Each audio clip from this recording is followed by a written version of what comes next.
अनेकांत education सोसायटीचे तुळजाराम चतुरचंद महाविद्यालय बारामती इयत्ता 11वी कला विषय राज्यशास्त्र.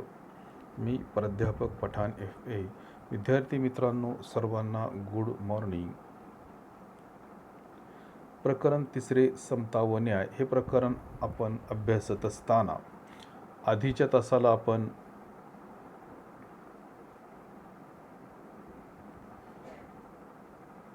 समतेचे प्रकार पाहत होतो आणि हे प्रकार पाहत असताना आपण प्रकार 5वा सामाजिक समता इथपर्यंत आलेलो होतो. आपण आधीच्या तासाला नेल्सन मंडेला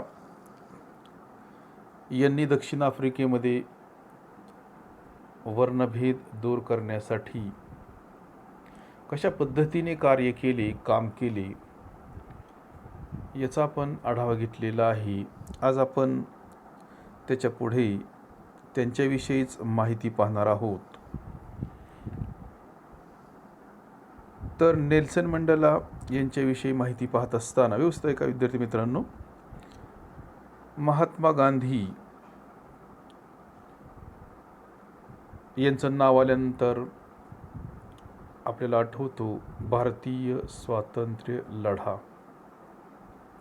भारतीय स्वातंत्र्य लढ्यामध्ये महात्मा गांधी यांचं असणारं योगदान फार मोठं आहे आणि त्यांच्यामुळे भारताला स्वातंत्र्य प्राप्त झालं. सत्य असेल, अहिंसा असेल, सनदशीर मार्ग असेल, कायदेशीर मार्ग असेल, सत्याग्रह असेल, या मार्गांचा त्यांनी वापर केला आणि भारताला स्वातंत्र्य मिळवून दिले आणि 15 ऑगस्ट 1947 रोजी भारत देश स्वतंत्र झाला. नेल्सन मंडेला यांच्याविषयी माहिती पाहत असताना महात्मा गांधी यांच्यानंतर जगभरामध्ये दुसरे गांधी म्हणून जर कोणाची ओळख असेल, कोणाचे नाव असेल तर आपणाला ते नाव नेल्सन मंडेला यांचे घ्यावे लागेल. कारण त्यांनी सुद्धा तशाच पद्धतीने कार्य केले. महात्मा गांधींना आदर्श मानले. ज्या पद्धतीने महात्मा गांधींनी काम केले त्याच पद्धतीने काम करण्याचा प्रयत्न त्यांनी केला. आपल्याला माहिती आहे की 27 वर्ष त्यांना तुरुंगवासाची शिक्षा झालेली होती. केपटाऊनपासून 10 किलोमीटर अंतरावर असलेल्या दक्षिण आफ्रिकेच्या रॉबेन बेटावर या महानायकाने आपल्या जीवनाची 27 वर्षे बंदिवासात काढली. म्हणजे ते जे काही जीवन जगले या जीवनामधील 27 वर्षे त्यांना तुरुंगवास भोगावा लागलेला आहे, सहन करावा लागलेला आहे. कारण त्या ठिकाणच्या समाजामध्ये सामाजिक समता निर्माण करण्याचा त्यांनी प्रयत्न केला आणि त्याच्यामुळे त्यांना ही शिक्षा झालेली आहे. जवळपास 27 वर्षे या महानायकाने बंदिवासात काढलेली आहे. आणि या बेटाचा जर आपण विचार केला तर हे असणारे बेट म्हणजेच एक तुरुंग होता.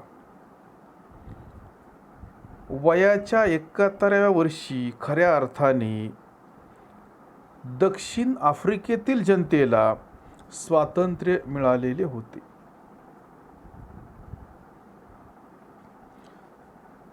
जीवनातील उमेदीचा काळ नेल्सन मंडेला यांनी वर्णभेदा विरोधी लढ्यासाठी घालवलेला होता. आणि आत्ताच आपण पाहिले की या लढ्याचे जे काही तत्व होतं तर हे जे तत्व होते हे गांधीवादी होते. म्हणजेच गांधीजींच्या विचारांचा, गांधीजींच्या कामाचा प्रभाव नेल्सन मंडेला यांच्यावर होता. मग सत्य असेल किंवा अहिंसेच्या मार्गावर ते चालले. म्हणजेच हे आंदोलन करत असताना 27 वर्ष तुरुंगवास जरी सहन करावा लागला असला तरी त्यांनी सत्याचा मार्ग सोडला नाही, अहिंसेचा मार्ग सोडला नाही. म्हणजेच सत्य आणि अहिंसेच्या मार्गावरच ते चालले नेल्सन मंडेला. म्हणूनच 1990मध्ये त्यांना भारत सरकारने भारतामध्ये जो सर्वोच्च नागरी पुरस्कार दिला जातो तो म्हणजे भारत रत्न पुरस्कार होय. म्हणूनच आपण जर पाहिले तर 1990मध्ये त्यांना भारत सरकारने भारताचा सर्वोच्च भारत रत्न पुरस्कार देखील प्रदान केला. आणि विशेष म्हणजे त्यांचं जे काय आंदोलन होतं, वर्णभेदाविरोधाचं जे आंदोलन होतं, तर या आंदोलनाची दखल जागतिक पातळीवर घेण्यात आलेली होती. आणि म्हणूनच ज्या लढ्यासाठी जगभरातील देशांचे असणारे ध्वज अर्ध्यावर उतरविण्यात आले होते, तो हाच वर्णभेद विरोधी लढा होता. या लढ्यात नेल्सन मंडेला यांचा एवढा त्याग होता की संयुक्त राष्ट्रसंघानेही रॉबेन बेटाला जागतिक वारशाचा दर्जा दिलेला आहे. आपल्याला माहिती आहे की 1945मध्ये जगामध्ये शांतता आणि सुव्यवस्था निर्माण करण्यासाठी जागतिक पातळीवर संयुक्त राष्ट्र संघटनेची स्थापना करण्यात आली की पुन्हा एकदा जगामध्ये युद्ध होऊ नये. म्हणून दुसरे महायुद्ध सुरू असतानाच काही देशाचे प्रमुख एकत्र आले आणि त्यांच्या पुढाकाराने जागतिक लेवलवर संयुक्त राष्ट्र संघटनेची स्थापना करण्यात आली. या संयुक्त राष्ट्र संघानेही ज्या ठिकाणी नेल्सन मंडेला यांना 27 वर्ष तुरुंगवासाची शिक्षा भोगावी लागलेली होती, या रॉबेन बेटाला जागतिक वारशाचा त्या ठिकाणी दर्जा दिला. आणि लॉंग वॉक टू फ्रीडम या आत्मचरित्रामध्ये मंडेला असे म्हणतात की त्यांना जी कोठडी देण्यात आलेली होती याच्याविषयी ते विचार मांडतात. ते म्हणतात की कोठडी 3 पावलांचीच होती. व्यवस्थित आहे का? त्यांना ज्या कोठडीमध्ये 27 वर्ष ठेवण्यात आलेले होते ती कोठडी 3 पावलांचीच होती. झोपायचे म्हटले तरी डोके पाय भिंतीला लागत असे. आपण कालच्या तासाला पाहिले की समाजामध्ये मानव हा समाजशील प्राणी आहे आणि समाजामध्ये जीवन जगत असताना आपणही समाजाचं काही देणं लागतो. समाजाबद्दल आपलंही काही कर्तव्य आहे, आपलीही ड्युटी आहे, याचा आपल्याला विसर पडता कामा नये. आणि समाजामध्ये सामाजिक समता प्रस्थापित करण्यासाठी या समाज सुधारकाने केवढा मोठा त्याग केलेला आहे. आपल्या उमेदीचा काळ या समाज सुधारकाने तुरुंगवासामध्ये घालवलेला आहे आणि त्यांच्या या प्रयत्नांमधून त्या ठिकाणी दक्षिण आफ्रिकेमध्ये सामाजिक समता प्रस्थापित होण्यासाठी मदत झालेली आहे. नेल्सन मंडेला यांचा जर आपण विचार केला तर त्यांच्या विचारांमध्ये त्यांच्या व्यक्तिमत्वामध्ये आपल्याला काही घटक पाहायला मिळतात. त्याची काय वैशिष्ट्ये आहेत आणि ही 5 वैशिष्ट्ये आपल्याला पुढील मुद्द्यांच्या माध्यमातून सांगता येतील. फक्त मुद्दे सांगणार आहे. त्यातला पहिला मुद्दा आपल्याला सांगता येईल दृढनिश्चय, दुसरा मुद्दा आहे संयम, तिसरा मुद्दा आहे सडेतोड, चौथा मुद्दा आहे विनम्र आणि 5वा मुद्दा आहे प्रेमळ. या 5 मुद्द्यांच्या माध्यमातून त्यांनी दक्षिण आफ्रिकेमध्ये सामाजिक समता प्रस्थापित करण्याचा प्रयत्न केला असे आपण म्हटल्यास ते चुकीचे होणार नाही. तर नेल्सन मंडेला यांच्या विचारांमध्ये आणि तत्वांमध्ये फक्त आणि फक्त गांधीच होते. 1995मध्ये ज्यावेळेला ते भारत दौऱ्यावर आले आणि अहमदाबादमध्ये असताना नेल्सन मंडेला महात्मा गांधींबद्दल म्हणाले होते, तुम्ही आम्हाला मोहनदास करमचंद गांधी दिला. त्यांनी दक्षिण आफ्रिकेमध्ये 20 वर्ष वास्तव्य केले आणि तेथून ते महात्मा होऊन परतले. त्यांच्या नखाची बरोबरी मी करू शकत नाही. अशा पद्धतीने महात्मा गांधी यांच्या कार्याचा त्यांनी आपल्या शब्दांच्या माध्यमातून आढावा घेतलेला आहे. म्हणजेच महात्मा गांधी यांनी भारताच्या स्वातंत्र्य लढ्यामध्ये सक्रिय सहभागी होण्याच्या अगोदर आपल्या वयाची 20 वर्ष त्यांनी दक्षिण आफ्रिकेमध्ये काम हे केलेले आहे. आणि याच्यानंतर आपण पाहिले होते की अमेरिकेचा उल्लेख आपण महासत्ता म्हणून करतो. अमेरिका जगाचं नेतृत्व करतं, अमेरिकेचा जगामध्ये दबदबा आहे, जगामध्ये अमेरिकेचा शब्द प्रमाण मानला जातो. परंतु अमेरिकेमध्ये सुद्धा वर्णभेद आहे, काळा आणि गोरा अशा पद्धतीचा भेद आहे. आणि हा भेद दूर करण्याचा प्रयत्न मार्टिन ल्यूथर किंग या समाजसुधारकाने केलेला आहे. आणि आपल्या कार्याच्या माध्यमातून त्याने सुद्धा अमेरिकेमध्ये सामाजिक समता प्रस्थापित केलेली आहे. आपण 5वा मुद्दा पाहत आहोत, सामाजिक समता. आपण 2 देशांचं उदाहरण आत्ताच पाहिलेलं आहे. एक म्हणजे दक्षिण आफ्रिका आणि दुसरा देश म्हणजे अमेरिका. पहिला देश म्हणजे दक्षिण आफ्रिका आणि दुसरा देश म्हणजे अमेरिका. यांचा आपण आढावा घेतलेला आहे नेल्सन मंडेलांच्या स्वरूपामध्ये किंवा मार्टिन ल्यूथर किंग याची थोडक्यामध्ये आपण माहिती पाहिलेली आहे. आपण भारताचा जर विचार केला तर भारतामध्ये सुद्धा समाज सुधारक होऊन गेलेले आहेत आणि त्यांनी सुद्धा भारतीय समाजामध्ये सामाजिक प्रबोधन करण्याचा प्रयत्न केलेला आहे. समाजामध्ये ज्या काही गोष्टी होत्या, चुकीच्या गोष्टी होत्या की ज्याच्या माध्यमातून समाजामध्ये विषमता निर्माण होत होती, समाजामध्ये समता प्रस्थापित होण्यासाठी अनेक प्रकारच्या समस्या निर्माण होत होत्या, त्या समस्या त्यांनी दूर करण्याचा प्रयत्न आपल्या विचारांच्या माध्यमातून, आपल्या कृतीच्या माध्यमातून केलेला आहे.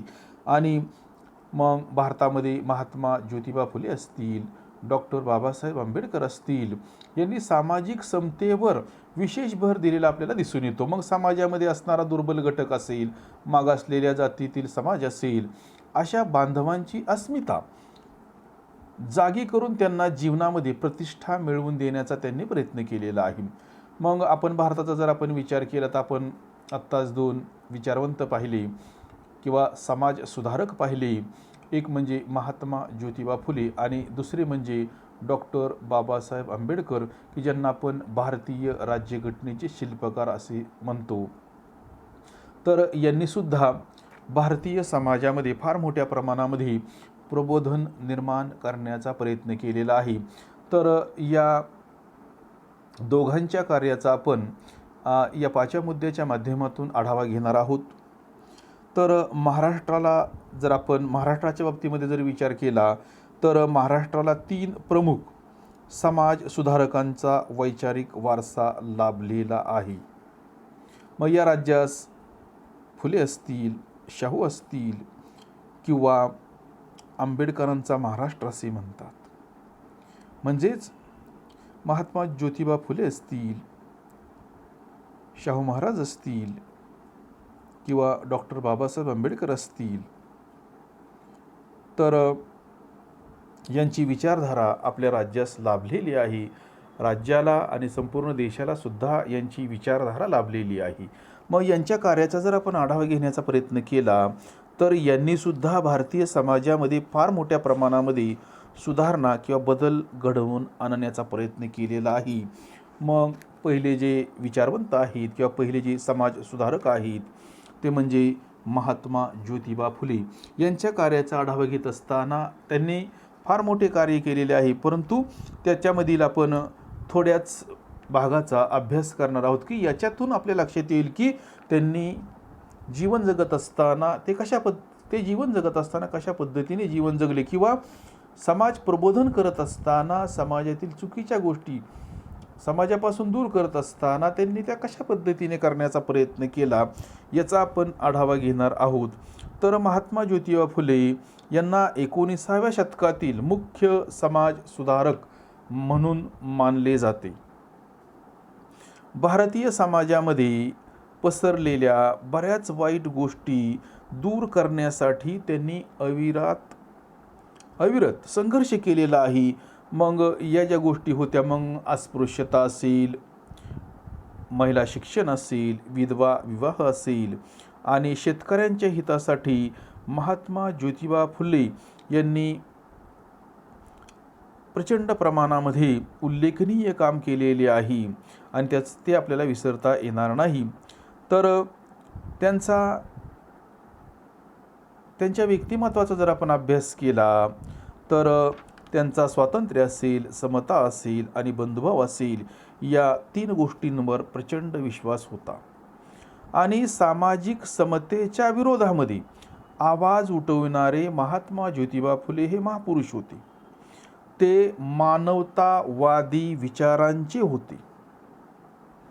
विशेष ते मानवतावादी विचारांचे होते. त्यांना महाराष्ट्राचे मार्टिन ल्युथर किंग म्हणून ओळखले जाते.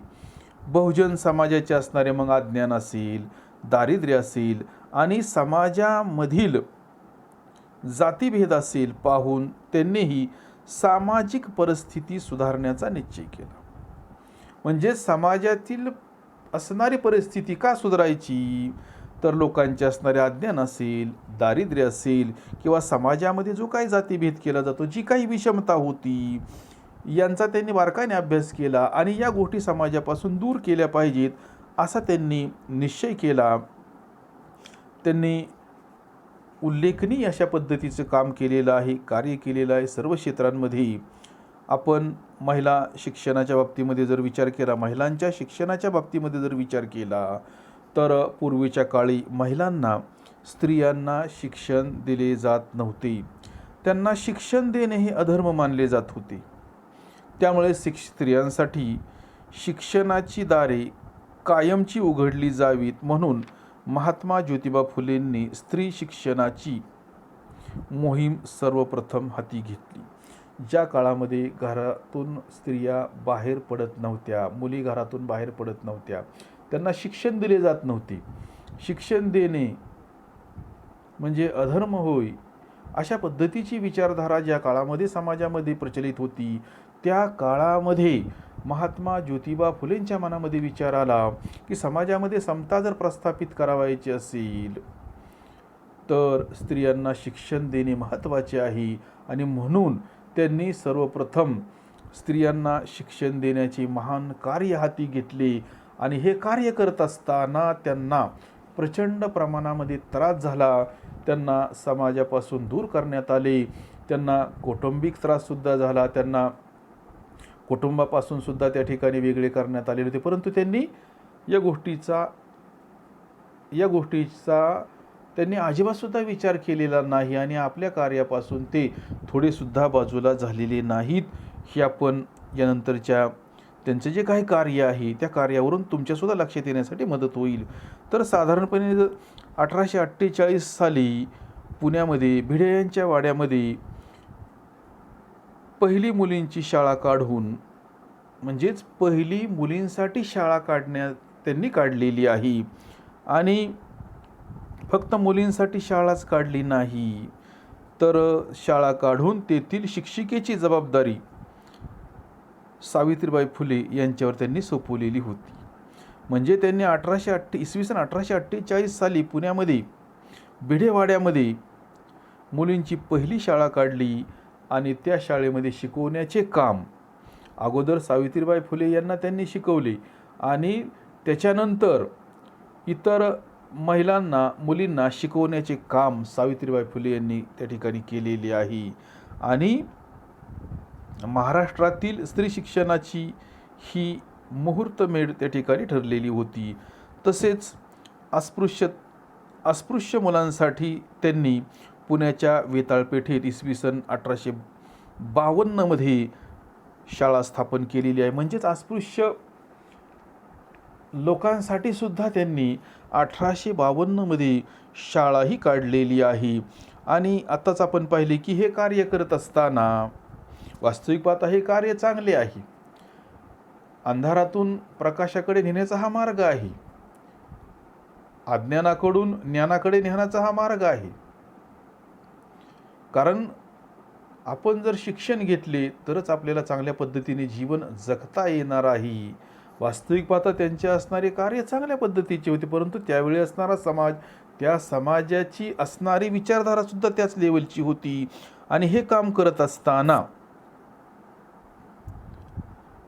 त्यांना समाजातून तसेच त्यांच्या घरातून आत्ता आपण पाहिले की फार मोठ्या प्रमाणामध्ये विरोध झालेला होता, परंतु त्यांनी त्याची कोणत्याही प्रकारची पर्वा केली नाही आणि महिलांसाठी स्वतंत्रपणे शाळा काढणारे महात्मा फुले हे पहिले भारतीय होय. तर विद्यार्थी मित्रांनो, आपण आज याच ठिकाणी थांबणार आहोत. राहिलेला भाग आपण नंतरच्या तासाला पाहणार आहोत.